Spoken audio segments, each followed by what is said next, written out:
Capítulo 5, Lição 4. A história dos impostos e o poder da sociedade anônima. Lembro-me de ter ouvido na escola a história de Robin Hood. Meu professor pensava que fosse uma maravilhosa história de um herói romântico tipo Kevin Costner, que roubava dos ricos para dar aos pobres. Meu pai rico não via Robin Hood como um herói. Ele o chamava de bandido.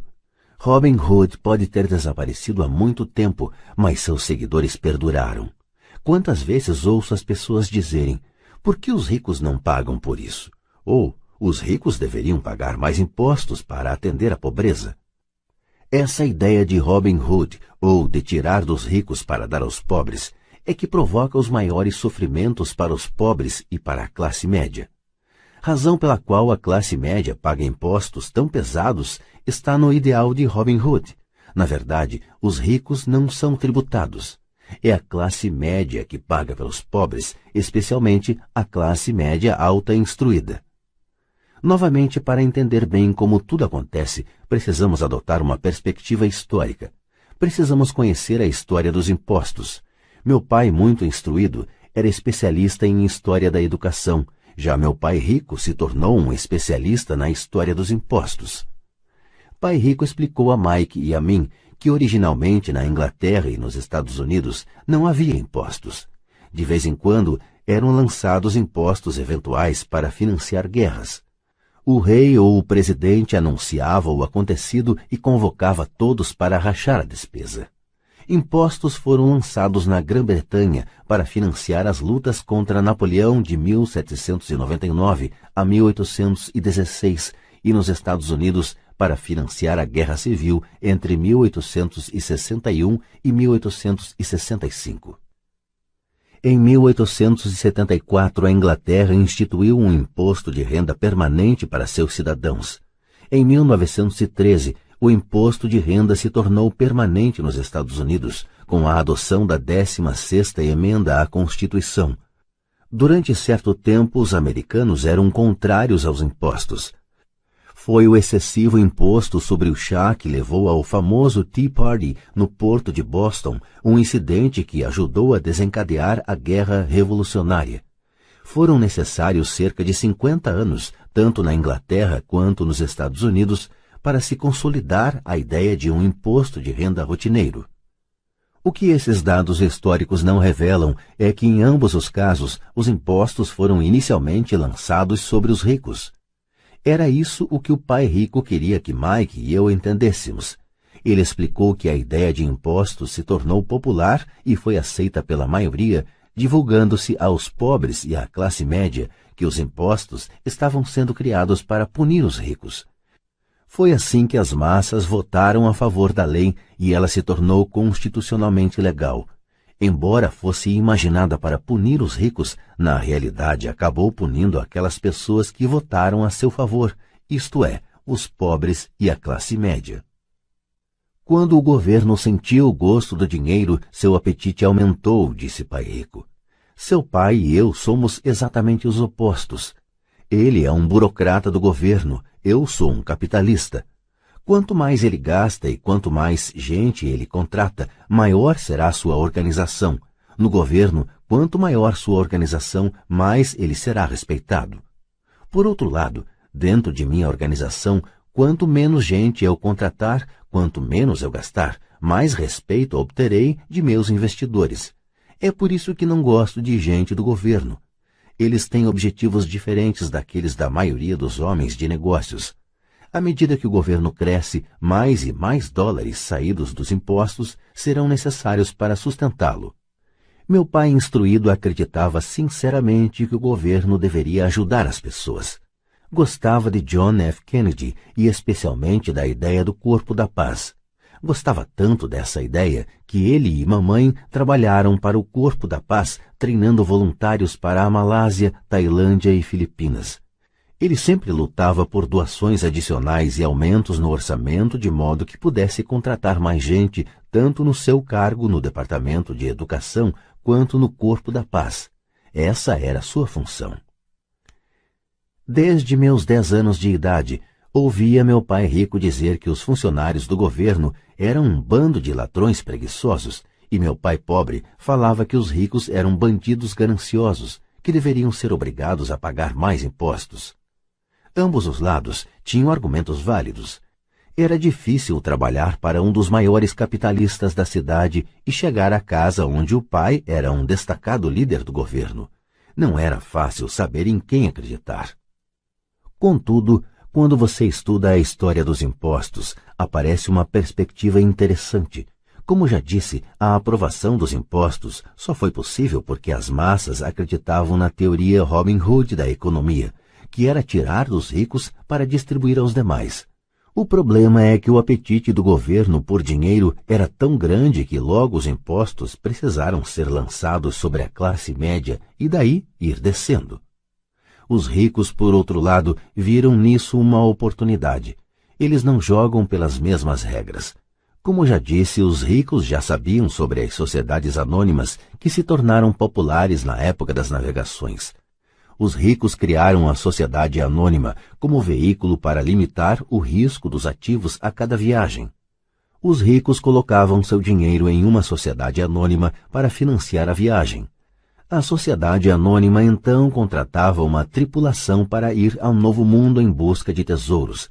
Se a embarcação se perdesse, a tripulação perdia a vida, mas a perda para os ricos se limitava apenas ao dinheiro investido em cada viagem. É o reconhecimento do poder da estrutura legal da sociedade anônima que dá aos ricos uma grande vantagem sobre os pobres e a classe média.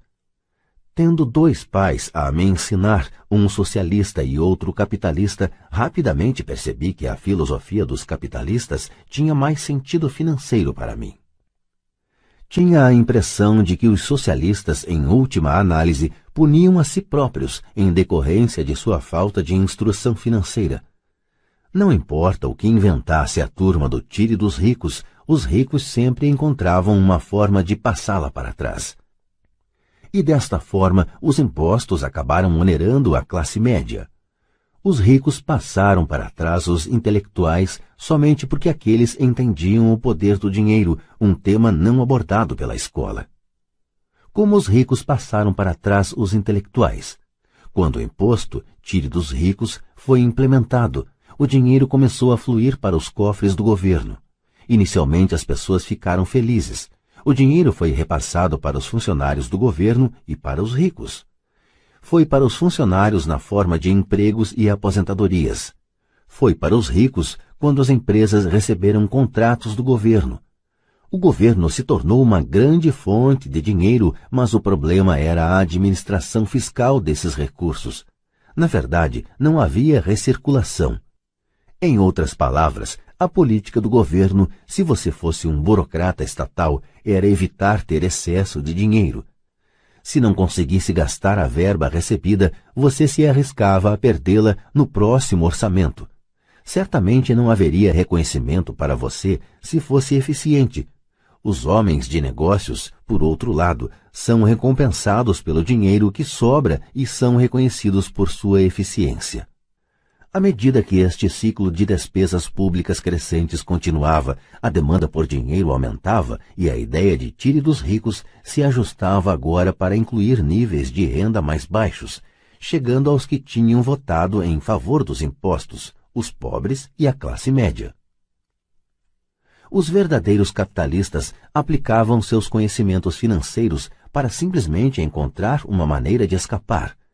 Eles se voltaram para a proteção de uma sociedade anônima. Uma sociedade anônima protege os ricos. Mas o que muita gente desconhece é que uma sociedade anônima não é algo concreto, no sentido literal do termo. Uma sociedade anônima é simplesmente uma pasta de arquivo com alguns documentos legais que descansa no escritório de um advogado e está registrada em um órgão público. Não é um edifício com o nome de uma empresa, não é uma fábrica ou um grupo de pessoas. Uma sociedade anônima é simplesmente um documento legal que cria um corpo jurídico sem alma. A fortuna dos ricos estava novamente protegida. Mais uma vez, as sociedades anônimas se tornaram populares depois que as leis do imposto de renda permanente foram aprovadas, porque a alíquota do imposto de renda sobre as sociedades anônimas era menor do que as vigentes sobre as pessoas físicas. Além disso, como foi mostrado anteriormente, certas despesas poderiam ser descontadas da renda tributável da sociedade anônima. Esta guerra entre os que têm e os que não têm se mantém há centenas de anos. É a turma do tire dos ricos contra os ricos. A batalha é travada sempre que são discutidas leis e continuará sempre. O problema é que as pessoas que perdem não têm informação. Se elas entendessem a maneira como os ricos jogam, também poderiam jogar. Então estariam a caminho de sua independência financeira. É por isso que me arrepio toda vez que ouço um pai aconselhar seu filho a estudar para poder conseguir um bom emprego seguro. Um empregado com um emprego bom e seguro não tem escapatória. O americano comum de hoje trabalha de 5 a 6 meses para o governo antes de ter conseguido o suficiente para pagar seus impostos. Em minha opinião, isso é tempo demais. Quanto mais arduamente você trabalha, tanto mais você paga ao governo. É por isso que acredito que a ideia de tire dos ricos acaba sendo um tiro pela culatra para aqueles que a votaram. Toda vez que as pessoas tentam punir os ricos, estes não apenas não obedecem, como reagem. Eles têm o dinheiro, o poder e a intenção de mudar as coisas. Não ficam sentados e pagam voluntariamente mais impostos. Ao contrário, buscam maneiras de minimizar sua carga tributária.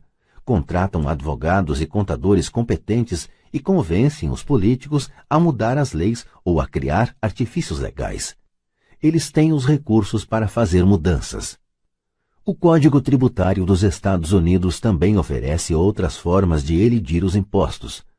Muitos desses instrumentos estão à disposição de qualquer um, mas são em geral os ricos que tiram proveito deles porque cuidam de seus negócios. Por exemplo, 1031 é um jargão para a seção 1031 do Código da Receita Federal que permite a um vendedor adiar o pagamento dos impostos sobre o ganho de capital resultante da venda de um imóvel se este for trocado por um imóvel mais caro. Se você continuar aumentando seu patrimônio mediante a troca de imóveis, seus ganhos não serão tributados enquanto você não liquidar a transação.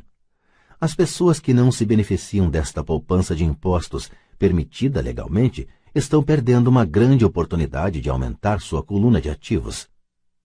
Os pobres e a classe média não têm os mesmos recursos. Eles ficam sentados e deixam que o governo espete em seus braços as agulhas para a doação de sangue.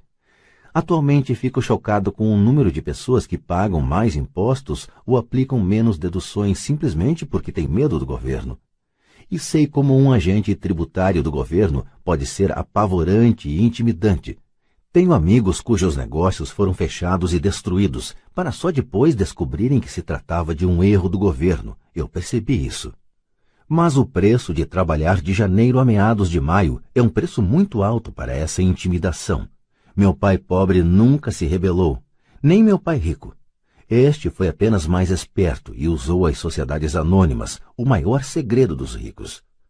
Você lembrará a primeira lição que aprendi com o meu pai rico. Eu era um garoto de 9 anos que teve que sentar e esperar até que ele resolvesse falar comigo. Frequentemente sentei em seu escritório esperando que ele me atendesse. Ele me ignorava propositalmente. Queria que eu reconhecesse seu poder e desejasse ter um dia esse mesmo poder. Durante todos os anos que estudei e trabalhei com ele, sempre me lembrou que conhecimento é poder. E com o dinheiro vem mais poder, o que exige o conhecimento certo para mantê-lo e fazê-lo se multiplicar. Sem esse conhecimento, o mundo arrasta você.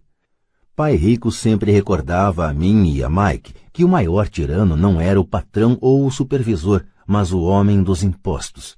Se você deixar, o homem dos impostos sempre tirará mais de você. A primeira lição relativa a fazer o dinheiro trabalhar para mim, em vez de trabalhar pelo dinheiro, tem, na verdade, tudo a ver com poder. Se você trabalha pelo dinheiro, está cedendo o poder a seu empregador. Se seu dinheiro trabalha para você, você mantém e controla o poder. No momento em que adquirimos esse conhecimento do poder do dinheiro trabalhando para nós, Pai Rico quis que nos tornássemos financeiramente espertos e não deixássemos os tiranos nos intimidarem. Você precisa conhecer as leis, a forma como funciona o sistema. Se for ignorante, é fácil ser intimidado. Se você sabe do que está falando, tem uma chance de vencer. É por isso que ele pagava tanto a advogados e contadores especialistas em tributação. Era menos dispendioso pagar-lhes do que pagar ao governo. A melhor lição que me deu e que apliquei a maior parte de minha vida é: seja esperto e você não será oprimido. Ele conhecia a lei porque era um cidadão respeitador das leis. Se você sabe que está certo, você não terá receio de se defender, mesmo se você estiver indo contra Robin Hood e seu bando. Meu pai instruído sempre me incentivou a conseguir um bom emprego em uma grande empresa. Ele falava das vantagens de subir na hierarquia empresarial. Ele não entendia que, dependendo apenas do contra-cheque de um patrão, eu seria uma vaca dócil pronta a ser ordenhada. Quando contei a meu pai rico o conselho de pai pobre, ele deu uma risadinha. Por que não ser dono da hierarquia? Foi tudo o que disse. Eu era garoto e não entendia o que meu pai rico queria dizer com tornar-me dono de minha empresa. Era uma ideia que parecia impossível e assustadora. Embora a ideia me empolgasse, minha juventude não me permitia vislumbrar a possibilidade de que adultos trabalhassem algum dia para uma empresa da qual eu era o dono. O importante é que, se não fosse por meu pai rico, eu teria provavelmente seguido o conselho de meu pai instruído. Foi apenas a lembrança ocasional de meu pai rico que manteve viva a ideia de eu vir a ter minha própria empresa e me fez seguir um caminho diferente. Quando eu já estava com 15 ou 16 anos, sabia que não podia continuar a trajetória que meu pai instruído recomendava. Não tinha ideia de como fazer, mas estava disposto a não seguir na direção em que a maioria de meus colegas se encaminhava. Essa decisão mudou minha vida. Não foi antes de eu chegar aos 20 e poucos anos que o conselho de meu pai rico começou a fazer sentido. Tinha saído da Marinha e estava trabalhando na Xerox. Ganhava muito bem, mas cada vez que olhava para o contra-cheque me sentia desapontado. As deduções eram tão grandes e quanto mais eu trabalhava, maiores elas eram. Na medida em que eu era bem-sucedido, meus chefes falavam de promoções e aumentos. Era lisonjeador, mas podia ouvir pai rico sussurrando em meu ouvido: para quem você está trabalhando? Quem você está enriquecendo? Em 1974, ainda estava na Xerox, criei minha primeira sociedade anônima e comecei a cuidar de meu negócio. Já havia alguns ativos em minha coluna de ativos, mas agora estava determinado a focar um mercado maior. Esses contra-cheques cheios de deduções justificavam todos os conselhos que pai rico me dera ao longo dos anos. Via o futuro que me aguardava se seguisse o conselho de meu pai instruído. Muitos empregadores temem aconselhar seus empregados a cuidar de seus próprios negócios. Estou certo de que isso pode valer para certas pessoas. Mas em meu caso, a atenção dada aos meus negócios, ao aumento de ativos, tornou-me um empregado melhor. Agora eu tinha um objetivo. Chegava cedo e trabalhava diligentemente, juntando todo o dinheiro possível para poder começar a adquirir imóveis. O Havaí estava começando a crescer e havia fortunas a serem feitas. Quanto mais eu percebia os estágios iniciais da expansão, mais máquinas Xerox eu vendia. Quantas mais vendia, mais dinheiro ganhava e, naturalmente, mais deduções apareciam em meu contra-cheque. Era inspirador. Estava tão ansioso para fugir da armadilha que eu trabalhava mais e não menos. Por volta de 1978, costumava ocupar um dos primeiros 5 lugares entre os vendedores, às vezes o primeiro. Estava louco para sair da corrida dos ratos. Em menos de 3 anos, eu estava faturando mais em minha pequena empresa, uma companhia imobiliária, do que na Xerox. E o dinheiro que ganhava na minha coluna de ativos, minha companhia imobiliária, era dinheiro que trabalhava para mim. Não era eu batendo em portas para vender copiadoras. O conselho de meu pai rico fazia mais sentido. Logo, o fluxo de caixa de minhas propriedades permitiu que minha empresa comprasse meu primeiro Porsche. Meus colegas vendedores da Xerox pensavam que eu estava gastando minhas comissões. Não estava. Estava gastando minhas comissões em ativos. Meu dinheiro estava trabalhando arduamente para ganhar mais dinheiro. Cada dólar de minha coluna de ativos era um grande empregado dando duro para fazer mais empregados e comprando para o chefe um novo Porsche, a ser deduzido da renda tributável. Comecei a trabalhar mais para a Xerox. O plano estava funcionando e meu Porsche era a prova. Ao aplicar as lições de meu pai rico, eu, tão jovem, podia sair da proverbial corrida dos ratos, de ser empregado. E isso foi possível dados os sólidos conhecimentos financeiros adquiridos com estas lições. Sem esses conhecimentos que chamo de QI financeiro, meu caminho para a independência financeira teria sido muito mais difícil. Agora divido com outros, por meio de seminários, tudo o que aprendi. Sempre que faço minhas palestras, lembro aos ouvintes que o QI financeiro se compõe de 4 grandes áreas. Contabilidade. É o que chamo de alfabetização financeira, uma habilidade vital se você quer construir um império. Quanto mais dinheiro estiver sob sua responsabilidade, mais acuidade é exigida ou a casa desmorona. É o lado esquerdo do cérebro, ou os detalhes. A alfabetização financeira é a capacidade de ler e entender demonstrações financeiras. Isso lhe permite identificar os pontos fortes e fracos de qualquer negócio. Investimento. O que eu chamo de ciência do dinheiro que faz dinheiro, isso envolve estratégias e fórmulas. É o lado direito do cérebro, ou o lado criativo. Entendimento dos mercados. A ciência da oferta e da demanda. Há necessidade de conhecer os aspectos técnicos do mercado, o que está relacionado à emoção. O boneco Tycho Me Elmo, no Natal de 1996, é um caso de mercado técnico ou conduzido pelas emoções. O outro fator de mercado é o dos fundamentos ou do sentido econômico de um investimento. O investimento faz sentido ou não de acordo com as condições correntes do mercado. Muitas pessoas pensam que os conceitos de investimento e a compreensão do mercado são muito complexos para as crianças. Elas não conseguem ver que as crianças conhecem esses assuntos intuitivamente. Para aqueles que não estão familiarizados com o boneco Elmo, esse era o personagem de Vila Sésamo que estava povoando o sonho das crianças antes do Natal. A maioria das crianças queria um e o colocava em primeiro lugar em sua lista de presentes. Muitos pais se perguntavam se a empresa estava retendo intencionalmente o produto fora do mercado, enquanto o continuava anunciando nas vésperas do Natal. Desencadeou-se um pânico em função da grande demanda e da oferta escassa. Sem encontrar bonecos à venda nas lojas, especuladores viram uma oportunidade de fazer pequenas fortunas à custa de pais desesperados. Os infelizes pais que não acharam o boneco foram forçados a comprar outros brinquedos. A incrível popularidade do boneco Elmo não fazia sentido para mim, mas serve como um excelente exemplo econômico de oferta e demanda. O mesmo pode ser dito dos mercados de ações, títulos, imóveis e cartões de beisebol. Lei. Por exemplo, utilizando uma sociedade anônima com os artifícios técnicos contábeis, o investimento e os mercados podem permitir um crescimento explosivo. Uma pessoa com o conhecimento das vantagens tributárias e a proteção oferecida por uma sociedade anônima pode enriquecer muito mais rapidamente do que alguém que é simples empregado ou proprietário único de uma empresa. É como a diferença entre andar e voar. A diferença é muito profunda quando se trata de riqueza a longo prazo. 1. Vantagens tributárias. Uma sociedade anônima pode fazer muitas coisas que a pessoa física não pode, como pagar despesas antes de pagar impostos. Isto é uma especialização muito empolgante, mas não necessária, a menos que você tenha grandes ativos ou uma empresa. Os empregados ganham e o imposto é descontado na fonte. Assim, eles têm que tentar sobreviver com o que sobra. Uma sociedade anônima fatura, gasta tudo o que pode e paga imposto sobre o que sobra.